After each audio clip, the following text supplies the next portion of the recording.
This video provides easy-to-follow instructions for you to create this connecting rod using Onshape. Click below in the video description. Here you will find links to all of the resources you need to complete this project. First, there is a link for a PDF instruction sheet. Click this link and open the project drawings and specifications in a new browser tab. Next, if you don't have an Onshape account, use one of these links to create a free account at the Onshape website. Last, there are links for each of the segments of this video. The video instruction is organized into 5 segments. In Segment 1, you will read the engineering drawings. Segment 2 will establish the design intent. In Segment 3, you will create the part model using Onshape. Next, you will check the accuracy of your model by checking its mass properties. Last, you will check the design intent by making changes to the model to see if it will update correctly. Now you are ready to open Onshape in another browser tab and begin the project. In this segment, we'll read the engineering drawing for this connecting rod. Let's start by identifying the views provided in the drawings. First, there is an isometric view showing the rod as a 3-dimensional pictorial. Next, 3 orthographic views. On the bottom left, a front view. Projected above the front view, the top view. Projected to the right of the front view, the right side view. When planning a parametric model, we first need to identify its basic shapes and included features. The small end of the rod is circular with a through hole. The big end of the rod is a semicircular arc. Both ends have the same width. The 2 ends are connected by a beam with a uniform height and thickness. On both sides of the beam is a groove with semicircular ends. The big end of the rod has through holes for the bolts for attaching the end cap. The part is symmetrical top to bottom and left to right. Next, we'll look at the dimensions and notes. First, the dimensions are in millimeters. The overall length measured between circle centers is 200 millimeters. On the small end, the through hole has a diameter of 25 millimeters. The diameter of the concentric circular end is 35 millimeters. On the big end, the center arc has a radius of 25 millimeters or diameter of 50. The outer edge has a radius of 30 millimeters. The width of both ends is 25 millimeters. The width of the center beam is 12 millimeters. The height is 25 millimeters. The center beam joins the small end in a tangent arc with a radius of 22 millimeters, and the big end in a tangent arc with a radius of 30 millimeters. The height of the bolt flanges on the top and bottom of the big end are defined by the location of the hole centers that are concentric to the top and bottom at a height of 78 millimeters. The front view specifies their height and width at 15 millimeters. The right view shows the top edges are rounded with a radius of 6 millimeters and a through hole with a diameter of 6 millimeters. The hole locations are centered on the part at a distance of 78 millimeters. The front view shows a relief slot located 40 millimeters from the center of the small end and is centered vertically on the beam.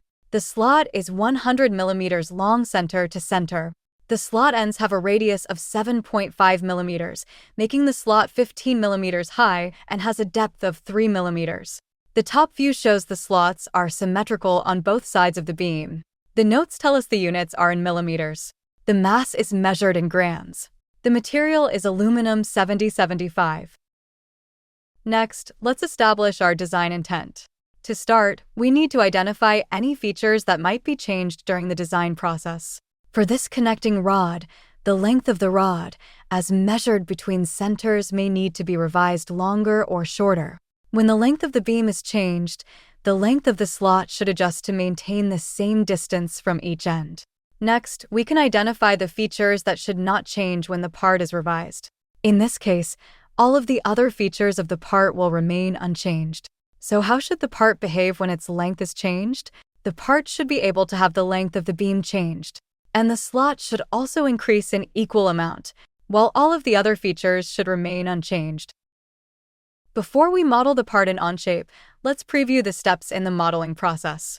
First, from the drawing, we will identify the profile we will use for the base sketch. In this project, we will use the front view to create the base sketch. Sketch 1 will be placed on the front sketch plane and the origin will be placed at the center of the big end of the rod. This is the base sketch. From sketch 1, extrude 1 will add the thickness for the bearing ends of the rod. Sketch 1 will be used again for extrude 2 to create the thickness for the center beam and end features. Fillet 1 and 2 will round the top face of the bolt flanges. A hole feature will be used to place the bolt holes through the flanges. Sketch 2 will define the size and location of one slot on the side of the beam. Extrude 3 will remove materials to create one slot. Mirror 1 will copy the slot to the other side of the beam, resulting in the finished part model. So now, let's get started in creating the connecting rod. I have started a new Onshape document and named it Connecting Rod. The workspace units are set to millimeters, and the mass is set to grams. Start a new sketch and choose the front sketch plane. Use N from the keyboard to view the sketch normal to the screen.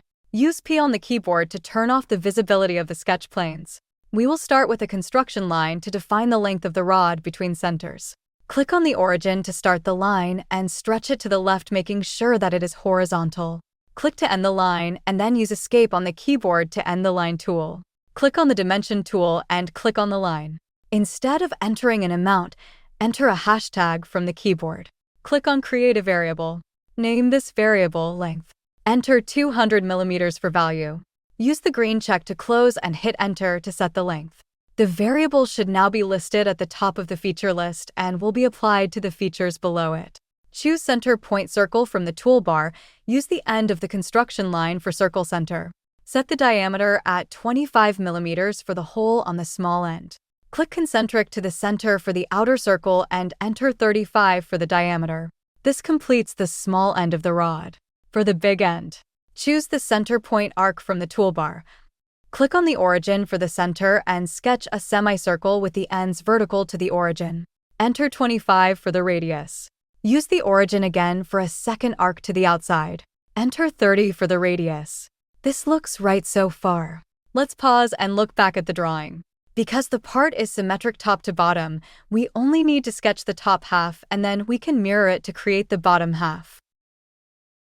Next, let's sketch the bolt flange on the big end.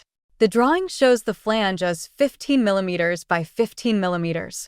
Notice that the bottom aligns with the intersection here, and the shoulder has a length of 7 millimeters. Choose Line from the toolbar. Sketch the basic shape of the flange. I will move the cursor over to this edge, then move vertical to align the end horizontal to the point. And add the line for the shoulder.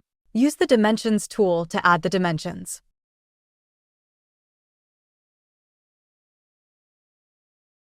This looks right.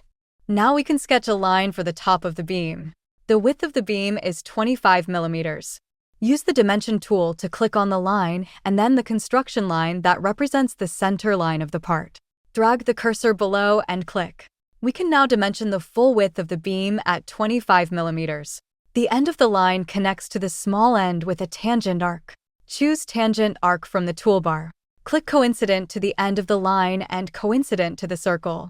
Enter 22 for the radius. The end of the arc needs to be tangent to the circle. Choose Tangent from the Constraint menu. Click on the arc and then the circle. The arc turns black, showing it is fully constrained. For the arc on the big end, again choose Tangent Arc from the toolbar. Click Coincident to the end of the line and Coincident to the shoulder. Enter 30 for the radius. All of the lines are now black, indicating they are fully constrained. This completes the top half of the part. Click on Mirror from the toolbar. We are prompted to choose a center line. Click on the construction line between centers. Now we will choose the entities to mirror. Use a window to choose the lines and arcs of the sketch. This is mirrored to the bottom, showing a fully enclosed sketch. This looks correct. Use the green check to close. We can now extrude the sketch to add thickness. The ends have a depth of 25 millimeters, while the beam has a depth of 12 millimeters. Click on Extrude on the feature toolbar.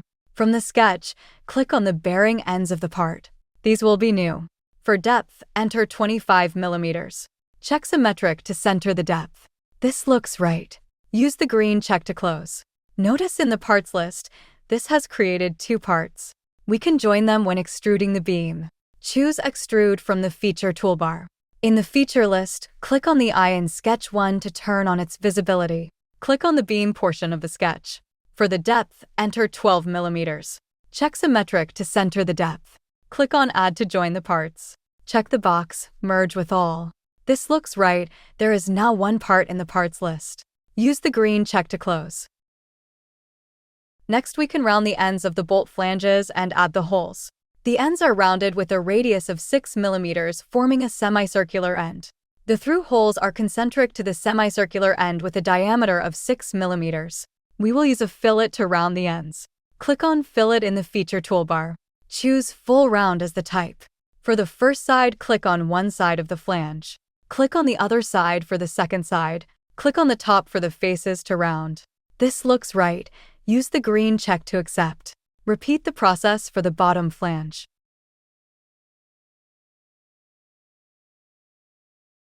Next, we will add the holes using a hole feature.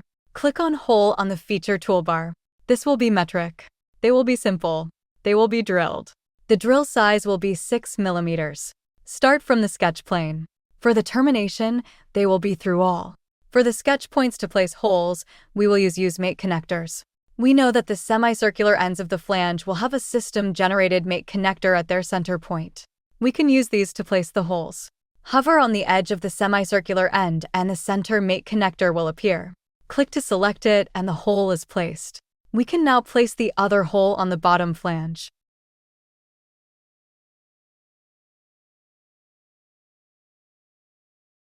From the drawings, the distance between the holes should be 78 mm. Let's use the measure tool to check. Click on the measure tool at the bottom right of the screen. Click on the top hole and then the bottom hole. This shows the distance between centers at 78 mm, confirming that the placement is correct. Use the X to close the measure tool. Next, we need to place the slot on the side of the beam. Start a new sketch. Click on the face of the beam to use as the sketch plane. Use N on the keyboard to view normal to the sketch plane. Click on the Use tool on the toolbar. Click on the center hole on the small end to activate the center point for use in the sketch. Start a construction line to define the center of the slot. Hover on the circle center and move the cursor to the start of the groove, keeping the projection horizontal. Then click to start the line. Click again at an approximate endpoint. Click on Dimension on the toolbar. Dimension the distance from the center of the small hole to the start of the construction line to 40 mm. Dimension the construction line to 100 mm. Dimension the end of the construction line to the origin and use Enter to accept the dimension. Notice that this last dimension is gray. This means that it is a driven dimension and its value is determined by the other two dimensions.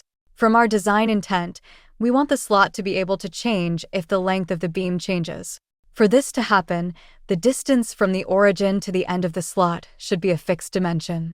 Right-click on the dimension. From the pop-up menu, choose Change to a driving dimension. The dimensions now turn red, indicating an error because all of the dimensions can't be driving dimensions. Right-click on the 100 mm dimension for the construction line. From the pop-up menu, choose Change to driven dimension. Notice that this dimension now is gray, indicating it is now a driven dimension. Now, if the length of the beam is changed, the slot will lengthen while keeping the location of the ends at their original distance from both ends of the rod. We can now use the construction line to create the slot. Click on Slot on the sketch toolbar. Click on the construction line to define the slot. Double-click on the width and enter 15 mm. Click the left mouse button to end the slot. This looks good. Use the green check to close. We can now use the sketch to create the slots. Click on Extrude on the feature toolbar. Click on Remove. For the sketch region, click on the sketch. For the depth, enter 3 mm. This looks good. Use the green check to close. To place the slot on the other side of the beam, we can use Mirror. Click on Mirror on the feature toolbar. From the drop-down menu, choose Feature Mirror. For the feature to mirror, choose the slot. For the mirror plane, use P on the keyboard to turn on visibility of the planes. Click on the front default plane to use as the mirror plane. This looks correct. Use the green check to end. The connecting rod is now complete. In this segment, we'll check the accuracy of the model by checking its mass properties. To check the model, the mass units should be set to grams and the material set to aluminum 7075. If the size and shape of your model was completed accurately, the mass should be 189.508 grams. Let's look at this process step by step. First, open the document that contains the model of the connecting rod. Next, check the workspace units and make sure that mass was set to grams. Next, set the material to aluminum 7075. Go to the part in the parts list. Right-click and choose Assign Material. In this case, we're searching for aluminum 7075 with a density of 0.003. Click to select it. Next, go down to the lower right corner and click on the Display Mass Properties button. When the dialog box opens, click on the part, and the display shows a mass of 189.508 grams. If this was your result, then your part is accurate and matches the specifications. If not, we can troubleshoot to locate the sketch or feature that has an error. First, locate the rollback bar in the feature list. Move the rollback bar up to just below Extrude 1. The mass now reads 33.105 grams. If you have an error here, examine Sketch 1 or Extrude 1, checking the size of the bearings. Now move the rollback bar down to below Extrude 2. This adds material for the beam. The mass is now 221.464 grams. If you have an error here, examine Sketch 1 or Extrude 2, checking the size of the beam. Now move the rollback bar down to below Fillets 1 and 2. This removes the material to round the top surfaces of the bolt flanges. The mass is now 220.161 grams. If you have an error here, examine settings for Fillets 1 and 2. Now move the rollback bar down to below the 6 mm hole feature. This removes the material to form the through hole in the flanges. The mass is now 217.778 grams. If you have an error here, examine the specifications used for the 6 mm hole. Next, move the rollback bar down to below Extrude 3. This removes the material to form one side of the slot. The mass is now 203.643 grams. If you have an error here, examine the specifications used for Sketch 2 and Extrude 3 for the slot. Now move the rollback bar to the bottom. The mass is now 189.508 grams. Congratulations! Your model should now match the specifications shown in the drawing. In this segment, we will make some revisions to the part and check if our design intent has been applied correctly. We will start by reading the revision drawings to identify the features that will be changed. First, the length of the beam has been increased by 50 mm to 250 mm. With this, the length of the slot on the side of the beam has also been increased by the same amount to 150 mm. The other features have all remained unchanged. If the part updates correctly, the revised mass should now be 219.013 grams. Now we will make the revisions to the connecting rod. I have opened the Onshape document that contains the part.